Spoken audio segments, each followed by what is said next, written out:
you for joining us today on Coastal and Progressive Rainbow Forum on Society Bites Radio. Today we will be speaking with Melina RAYNA, and I hope I pronounced her name right, and she is a Florida Senate District 5 candidate and has a lot of thoughts and ideas that she wants to bring to this race in Florida Senate District 5. Melina, I'm going to let you introduce yourself and welcome. It's so good to have you here and be able to see you and talk with you again. Thank you. It was very nice meeting you before, and I'm thrilled to be here. Yes, you did pronounce my name right. My full name is kind of long, which is Melina RAYNA Svanhild Farley-Barrett. So I tend to go with just the Melina RAYNA because it rolls off the tongue so nicely. And yeah. Okay, so tell us a little bit about your campaign here, and what are some of the ideas that you want to bring? Start to highlight some of these, and then we maybe can delve into some of these. Okay. Well, let me first by framing the campaign itself in terms of what I'm up against. So the current seat holder is Rob Bradley, and he's termed out, so his wife is running, which is always a delight to hear. Anyway, the district itself is very physically large. I don't know if your listeners know this, but every Senate district is approximately an average of about 500,000 people. But my area is so very rural, so lightly populated that the district itself is, 10 full counties and part of an 11th. So it is, I believe, the second largest Senate district in Florida by landmass. Definitely one of the top three for sure. And it's very large, very long. It's kind of like C-shaped.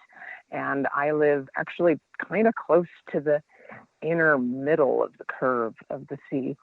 So I'm rather key place, whereas everything is within, get this, 2 hours of drive.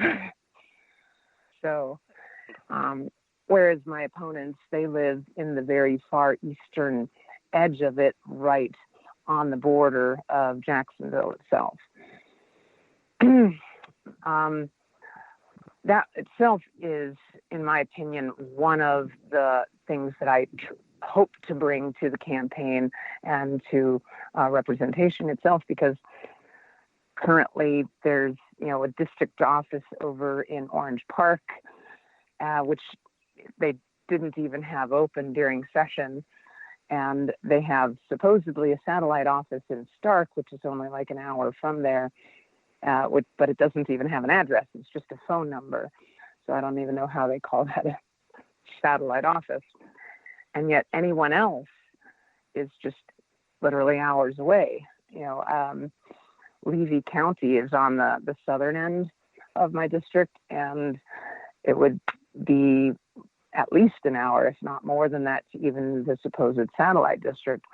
Whereas where I am, it's a lot more central to a lot more of the district itself. Excellent. Yeah, that's a huge area to cover. I didn't realize it went clear up to Jacksonville practically. And I know you're physically located west of Gainesville, aren't you, or somewhere in that area? Yes. I live in Trenton. That's huge. Okay. Yes, it is. It's very large. The very southern tip, the Portion County, is Dinellan, which is part of Marion County, but Dinellan is the only part of Marion County that's in my district. And let this give you an idea of how lightly populated my areas are. Dinellan, by itself, that little section that is in my district, has more total voters than Lafayette County has people. Wow. So you do cover a large area there, and I understand that there's a lot of unregistered voters that you're questioning why they're not registered in the LGBTQ plus community. So that's another area. Right. Nationally, it has statistics are showing that only 1 in 5 LGBT people who could be registered to vote are in fact even registered to vote, which I I had estimated means approximately 400,000 unregistered queer folk in Florida, although I did see another number that suggests that might actually be double that. It may be as much as 800,000, which is a huge amount of people, 10 to 20,000 in every Senate district, including mine, on average. So I don't entirely know how to find and engage them other than to lead by example and representation, be visible and be out there and say, hey, look, your voice can matter. And this is the time at which, in my opinion, we need to take full power, not just, fight back against local oppressors like at Stonewall, where it was throwing bricks at cops. Today, our bricks are the ballots, and it's time to throw it at the government, because if even half of those who could have been registered to vote were and voted, our Florida would be completely different today. If that had happened in 2016, we wouldn't have Trump. We wouldn't have DeSantis. We wouldn't have ever had Rick Scott. All of these problems that we're currently fighting, on so many levels, could have been solved already if we, queer folk, LGBT of any kind, had registered, voted, and voted. We could have stopped this. And as a result of us not doing that, there's little reason for those with the power to do things to pay attention to us, because we're not getting them into office, because we're not bothering to try. And I think it's time that we change that. Excellent. Can you give us, our listeners, some ideas about when you just made your decision to run for this Senate seat? What were some of the factors that went into it? I think you just covered part of them there, that, that the folks that are elected right now are not representing the rights and the citizenry in a total fashion like they're supposed to. They totally leave out many of the minority groups. And I think that I'm sure that's one of the issues that weighed on you, like a lot of people. Give me some other thoughts that you have in that line, that why you decided to make the run for the Senate seat, and things that you would like to see happen if you are able to get elected at some point. Well, to go back in time a bit, the idea of running for an office first was suggested to me back in 2016 when somebody had looked at me and said it would be really nice if somebody could run in a particular county commission race in Alachua County, but I didn't live in Alachua County, so I couldn't do it. But my best friend was with me there, and so she ran as a write-in candidate, as in a literal write-in candidate, because that way you didn't have to pay all these fees. And the point of the running wasn't so much to try to win in that case as it was to have the representation, push the issues, and call attention to the fact that, one, we're normal, we're people, two, we have issues, we have things that need to be paid attention to. And that campaign hugely succeeded in all of those endeavors. And as I said, that very experience was instrumental in starting me down the path, because I was like, I can't do what you're asking me to do, but it sounds like something I think I probably would like to do in the future. And since that time, I've been building my experience, my networking, connections and all, in an attempt to position me so that when I felt the time was right, that I'd be better prepared.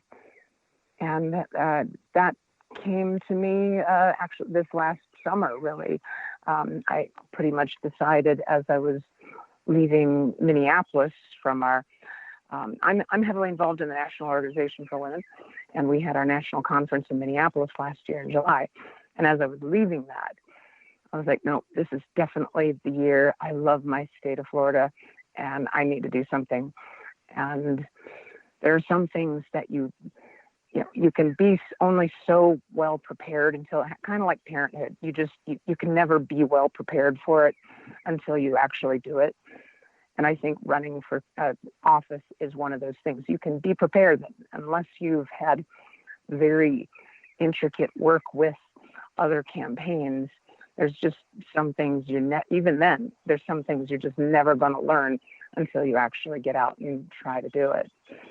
So I knew that this was the year that I was going to, and then I spent the next number of weeks figuring out what that was going to be, because where I live, I have very few choices. I do have a few, but not very many choices. Personally, I don't want to do on the county level, partly because to me it just seems like small fish, because every time counties do anything progressive, the state wants to go in and preempt things, say, no, you can't do that because we didn't say you could, kind of thing. And national would take me to D.C., and I went to D.C. last summer, and it was nice, and I enjoyed visiting, but I don't want to move there. So Tallahassee is really the place I want to go. And one way or the other, I'm going to be there because whether I'm elected or whether I'm doing my work with now, I'm going to be there doing things like I have during this last session and the committee weeks. But I know that I could do more as an elected official in that capacity, especially in the Senate in particular, which is why I've been leaning towards the Senate the whole time. But once I sat down and looked at all the different things, that was what made the most sense as well. But in the Senate, in order to make some substantial changes in terms of these threats that we keep facing to our rights, we only need to flip a couple seats. Whereas in the House, we need to flip like a couple dozen. So right. The Senate is much more in reach in the immediate future to be able to at least put a halt to these attacks on our rights and our people and our persons. So the Senate made the most sense to me. Excellent. Did you, when you was making your decision to run, was there any factors that you considered that were limiting factors that concerned you? And I'm sure, I think that now the National Organization of Women is absolutely an incredible organization. I know they do a lot of good work all over the country. And when I was back in Texas, I knew some of the people that were active in Texas at that point in time. In fact, one of my sisters was briefly involved with them too. And but that is, I was trying to figure out, if there's any, and I'm sure you put down the pros and the cons and everything when you evaluated your run. And what were some of the negative factors that you considered that you would have to deal with and everything when you were making this run for Senate Seat 5?